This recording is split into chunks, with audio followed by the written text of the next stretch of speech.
यह कवि सम्मेलन का आयोजन नया वर्ष विश्व हिंदी दिवस जो 10 जनवरी को था तथा आज विवेकानंद जयंती को ध्यान में रख करके राजभाषा विभाग CIL के द्वारा किया जा रहा है।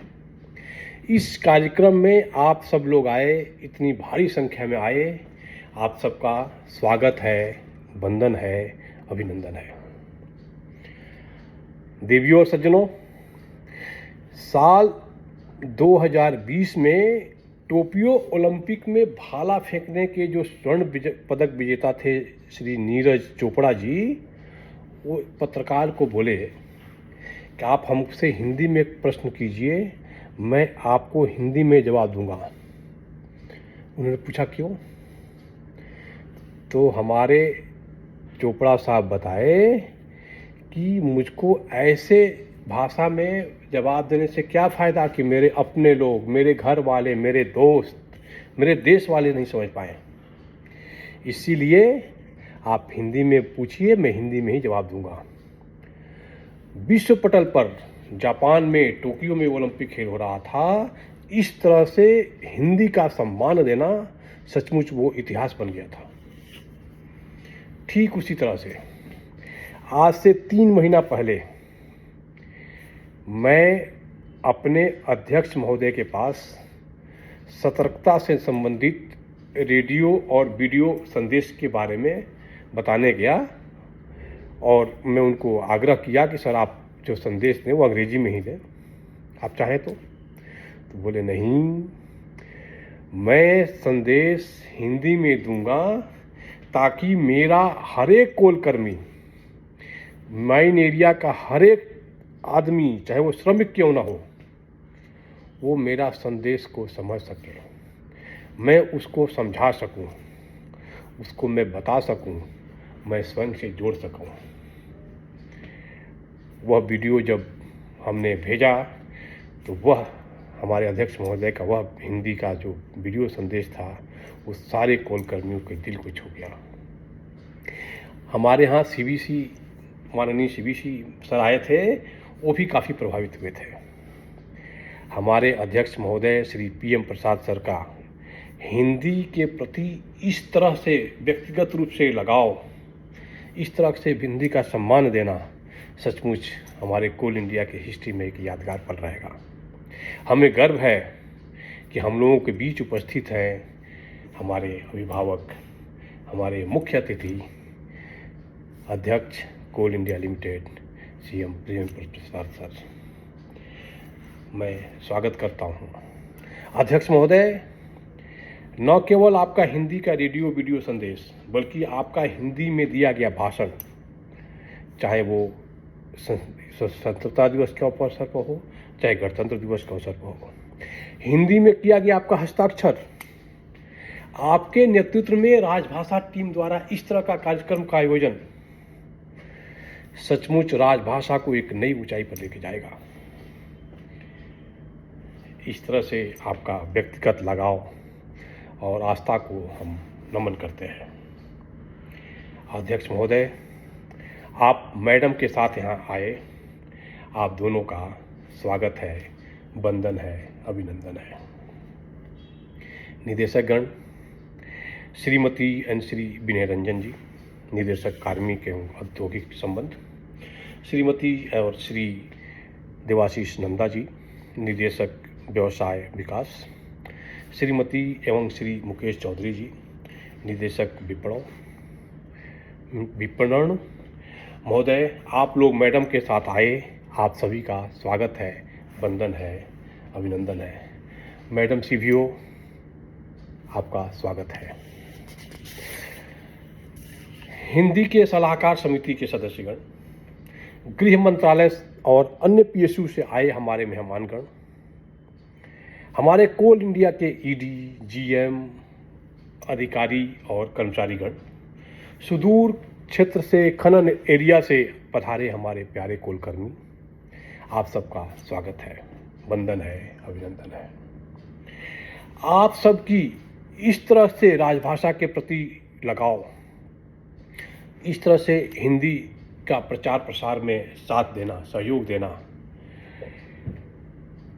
हिंदी में हास्य का इस तरह से बढ़ावा देना, इससे सचमुच काफ़ी बल मिलता है और टीम कोल इंडिया आप लोगों का आभारी रहेगा। देश के विभिन्न हिस्से से आए हुए हमारे कविगण जो आज के मुख्य आकर्षक तो आप ही लोग हैं। हास्य सम्राट श्री एहसान कुरैशी जी, बम्बई से आए बावला बनाएंगे हमारे संचालक महोदय कवि डॉक्टर दिनेश बावरा जी, यत्र नायरंतु पूजन्ते रमन्ते तत्र देवता, जहाँ नारियों की पूजा होती है वहाँ पर देवता विश्वास करते हैं, देवता निवास करते हैं। कोल इंडिया में आपका स्वागत है नैनीताल से आई कवयित्री सुश्री गौरी मिश्रा जी।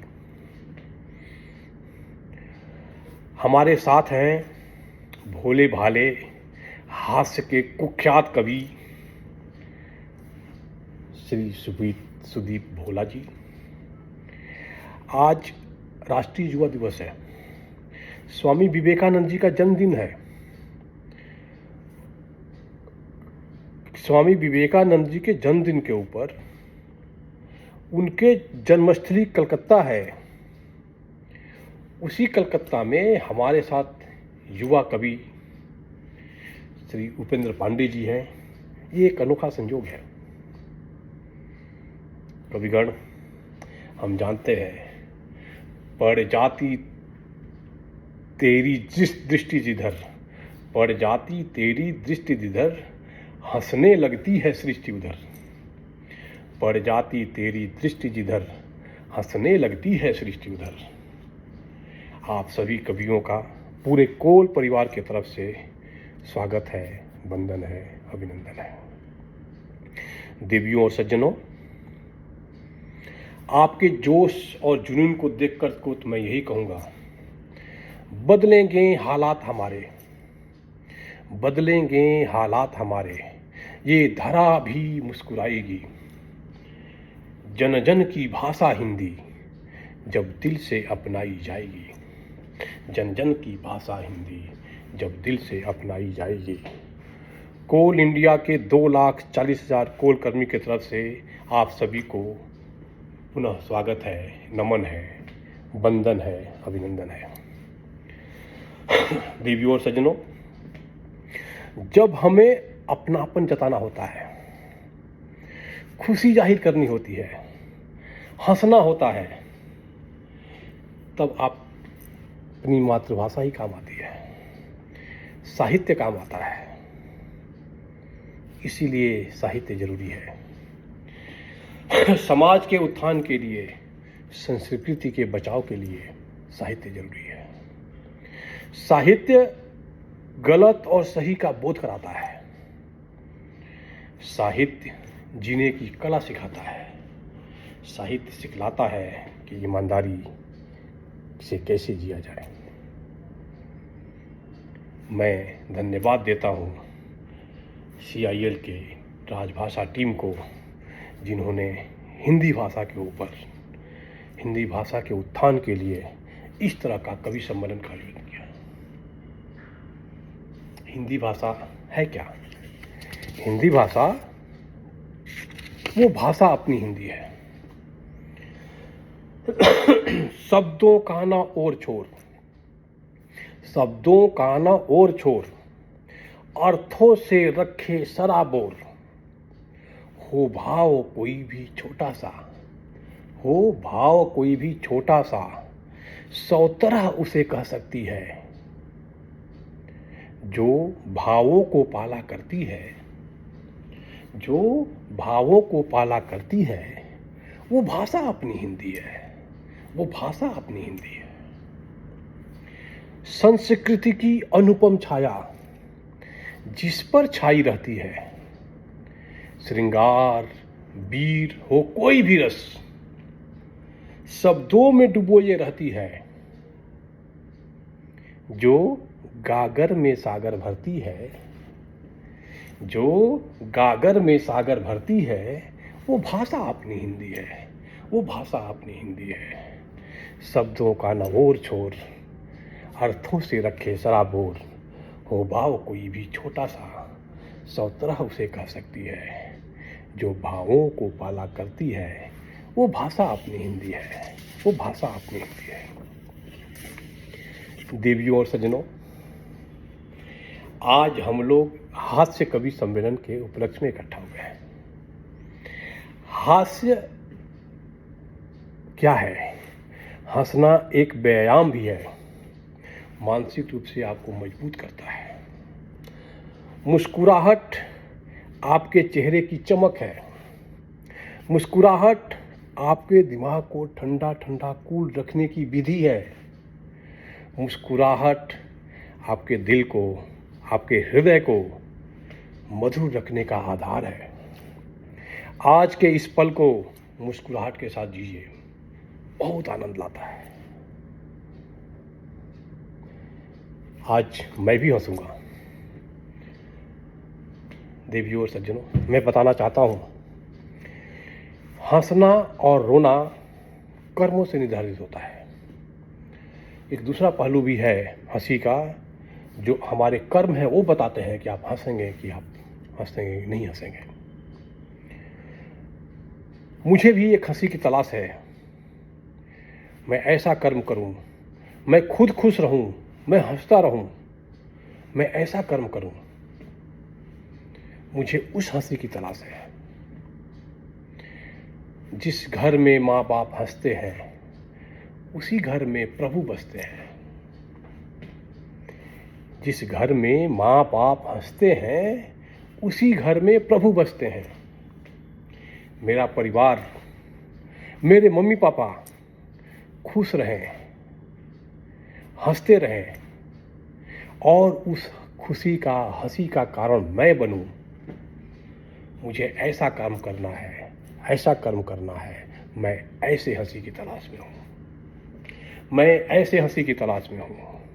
मेरा कोल इंडिया लिमिटेड, मेरा CIL, मेरी कंपनी देश दुनिया में चमके, अंधेरा भगाता रहे, अंधेरे को दूर करता रहे, इसका खूब नेम और फेम हो, और इस नेम और फेम का कारण मैं बनूं। मुझे उस हंसी की तलाश है। देवियों और सज्जनों, हंसी कभी शक्ति पैदा करती है तो कभी मोटिवेट करती है। दूसरी तरफ हंसी कभी गहरा घाव भी दे कर जाती है। याद करिए, महाभारत में द्रौपदी की हंसी याद कीजिए। दुर्योधन पर द्रौपदी का एक हंसी पूरी महाभारत करा दी थी।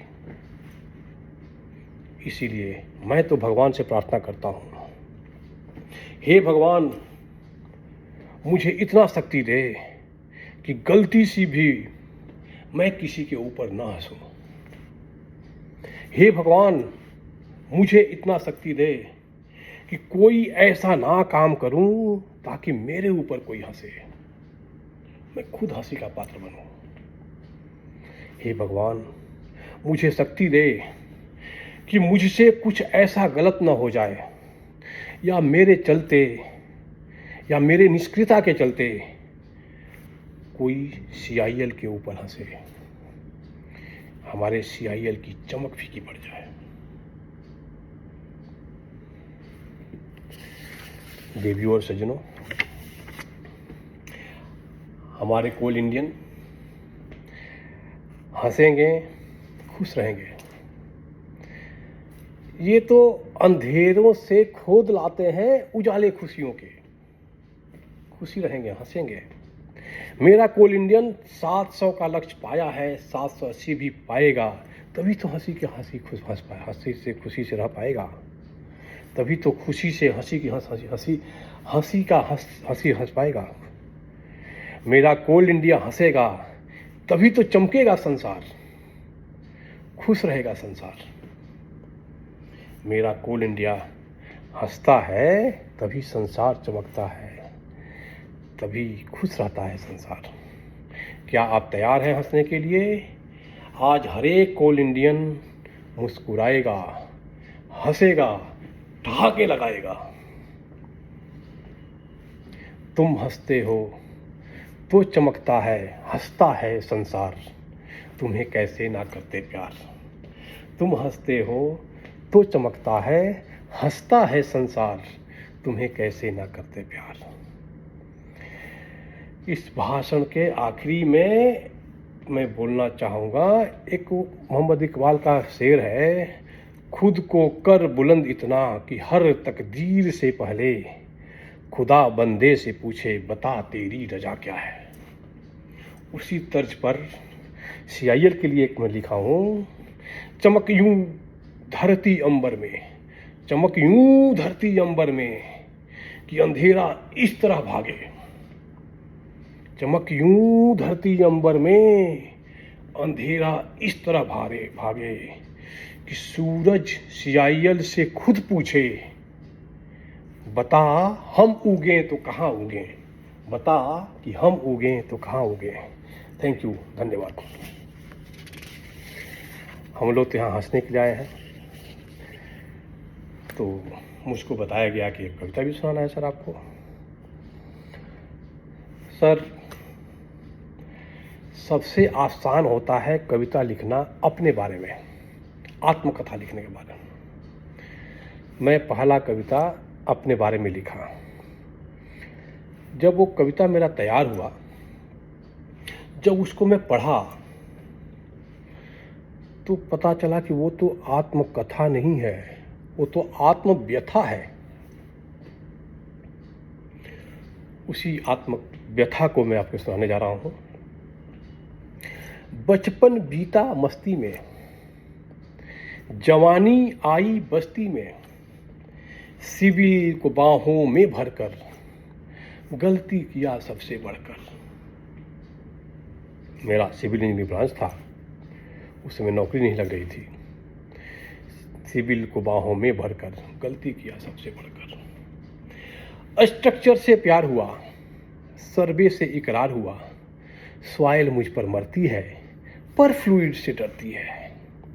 मैकेनिक्स आंख चुराती है, शायद वो शर्माती है। वो 4 पल बीत गए, मस्ती के वो मीत गए। मेरा बीटेक पूरा हो गया, वो 4 पल बीत गए, मस्ती के वो मीत गए। बीटेक एमटेक किया मैं पूरा, नहीं रहा कोई आस अधूरा। डिग्रियां लेकर चलता हूँ, मारा मारा फिरता हूँ। बचपन मुरझा सी जाती है, जवानी बाईपास हो जाती है। दर दर ठोकर खाते हैं, जाने क्यों लोग पढ़ते हैं। दर दर ठोकर खाते हैं, जाने क्यों लोग पढ़ते हैं। सर, नौकरी नहीं लग रही थी, बहुत हालत खराब हो गई थी। फ्रस्ट्रेशन इस तरह का था कि भाड़ में जाए नौकरियां, भाड़ में जाए नौकरियां, कुएं में पड़े छोकरियां। मैं तपस्वी बन जाऊंगा, हिमालय चला जाऊंगा, गुफाओं में रह लूंगा, पत्ते खाकर जी लूंगा। बहुत हाई लेवल का बहुत खराब दिन चल रहा था सर। आखिर तकदीर ने साथ दिया, आखिर तकदीर ने साथ दिया। कोचिंग में खूब नाम किया, मान मिला, सम्मान मिला, धन जस का अंबार मिला। जीवन सफल बनाने लगा, खुशहाल दुनिया बसाने लगा। जीवन सफल बनाने लगा, खुशहाल दुनिया बसाने लगा। बहुत अच्छा से दिन चल रहा था सर। उसके बाद दिन बिता आई काली रात, दिन बिता आई काली रात। बिजली चमकी हुई बरसात। ईएस में मैं पास हुआ, कैसा सत्यानाश हुआ। मैं इंजीनियरिंग सबसे में पास हो गया, ईएस में मैं पास हुआ, कैसा सत्यानाश हुआ। अब नौकरी लग गई, मेरा रैंक अच्छा था, रेलवे मिला। फिर शादी होती है। मेरी वाइफ का नाम नंदिनी है, वो भी आई हुई है। मेरी बनी 2 जीवन संगिनी, मेरी बनी 2 जीवन संगिनी, एक रेलवे और नंदिनी। एक मयान और दो तलवार, ये कैसा हुआ प्रहार। एक को जब मनाता हूँ दूजी रूठी रहती है, दूजे के पास जब जाता हूँ पहली फिर बुलाती है। मेरी बनी दो जीवन संगिनी, एक रेलवे और नंदिनी, एक मयान और दो तलवार, ये कैसा हुआ प्रहार। एक को जब मनाता हूँ दूजी रूठी रहती है, दूजे के पास जब जाता हूँ पहली फिर बुलाती है। आज क्या हालत है, वो बीबी वो बच्चे वो रोजी वो रोटी, वो बीबी वो बच्चे वो रोजी वो रोटी, कभी इसने रोकी कभी उसने टोकी। वो पापा की सेवा वो मम्मी की साड़ी, वो पापा की सेवा वो मम्मी की साड़ी, अनंत हर्ष लीला चली रेलगाड़ी, अनंत हर्ष लीला चली रेलगाड़ी। धन्यवाद धन्यवाद।